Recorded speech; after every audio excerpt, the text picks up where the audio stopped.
everyone, so today we are going to be talking about internal energy. And internal energy by definition is the energy stored inside a system by the particles, so the atoms and molecules that make up that system.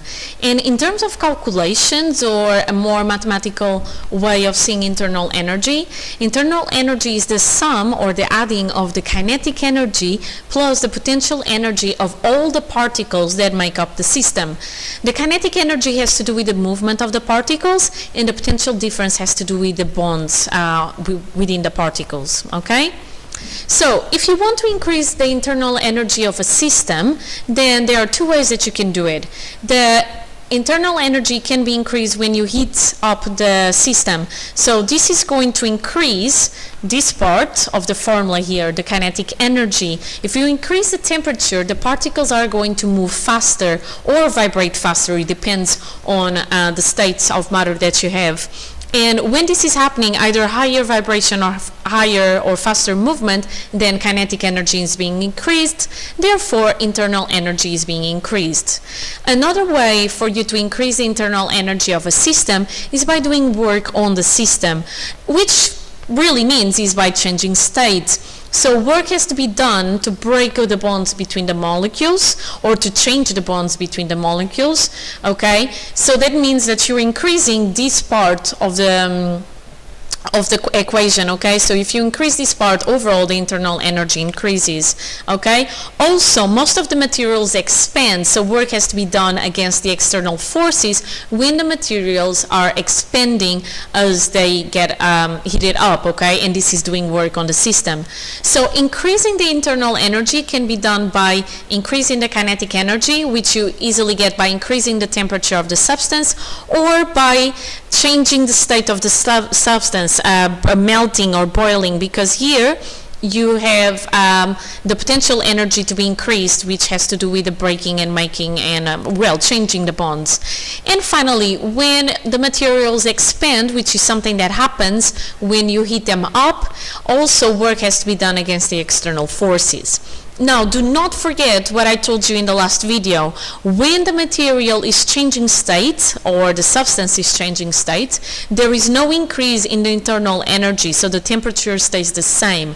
I can have an overall increase of my internal energy when I go from a solid to a liquid and a liquid to a gas, but while the substance is changing state, the temperature remains the same, therefore the internal energy remains the same. And this is because I'm using that energy for the changing or breaking the bonds, okay? So that means that if you think about the properties of solids, liquids, and gases, internal energy increases as I go from a solid to a liquid and a liquid to a gas. Because in solids, the particles cannot move much. And again, check my previous video, which is called Changes of State, Heating and Cooling Curves, Kinetic Theory of Matter. Check that video because it tells you about the properties of solids, liquids, and gases. So in solids, you don't have a lot of movement, you have very strong bonds, so they have the least internal energy. Liquids in the middle, and then gases, they have very weak bonds and they move quite fast, so the internal energy is quite high, okay? And when you get a solid, a liquid, or a gas, this is dictated by the strength of the forces of attraction, okay? So this is why something is going to be a solid, a liquid, or a gas. So overall, in this picture here is not mine, I got it from the internet. Overall, this is what happens. Solid, melting, get liquid, boiling, get to a gas. The particles change more or less. Here pretend that the particles are a little bit closer together and a little bit more randomly, like touching each other. So this is how the particles look like. As you increase the heat in a solid or the internal energy, they gain more kinetic energy. As it is melting, is gaining potential energy because you're changing the bonds. You keep increasing the temperature of the substance, then you increase the kinetic energy. As you get boiling, you increase the potential energy, and then the kinetic energy increases as well in terms of gain when you go to a gas, okay? This specific latent heat of fusion and vaporization will be a complete different lesson, so don't worry about that now. And here it is, increasing in temperature, when you have the kinetic energy increasing and temperature unchanged during the melting and the boiling, so during the changing state, and this is because all that energy that is being used in the bonds is, all that potential energy is being used to break or change the bonds, okay?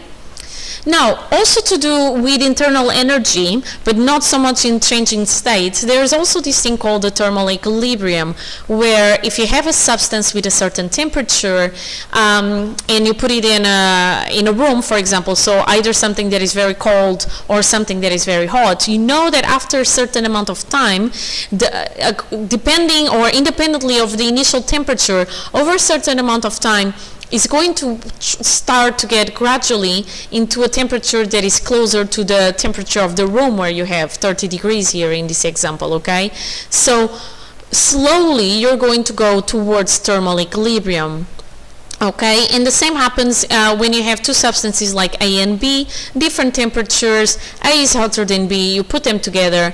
A is going to give some energy to B until they are both at the same temperature, again called thermal equilibrium, okay? So as long as there is a temperature difference between the system and the surroundings, there's going to be heat flowing between the system and the surroundings. So the system could be a glass of water or iced water, and the surroundings could be the room temperature, okay? The heat flow is more rapid at first, and you know that because the slope on the graph, you can see that the line is steeper, okay? And then over the time, the temperature difference between the system and the surroundings decreases, and the rate of the heat transfer decreases as well, okay? So after a while, the temperature change is not as high, because the difference in the temperatures is not as high either, okay? Eventually, the system and the surroundings reach the same temperature and the heat transfer ceases. At this point, that the two objects are said to have reached thermal equilibrium, meaning having the same amount of thermal energy each, okay? And this is related to this zeroth, or zero, as I prefer to write, law of thermodynamics, that basically says this, okay? But the law itself is written in this fancy way that says a temperature difference between two locations will cause a flow of heat along a thermally conducting path between those two locations. Basically just says, have two objects at different temperatures, heat is going to flow between one and the other, and is going to be from the hot to the cold. As long as the temperature difference is maintained, a flow of heat will occur, meaning while there is still difference in temperature and in heat and thermal energy, you still will be transferring energy from one object to the other. This flow of heat continues until the two objects reach the same temperature. That part is the thermal equilibrium. Once the temperature becomes equal, they are said to be at thermal equilibrium, and the flow of heat no longer takes place. Okay, and that is it, I think, yeah.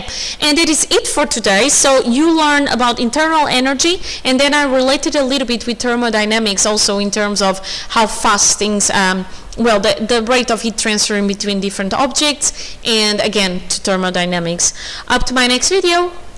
Be happy and healthy. Bye!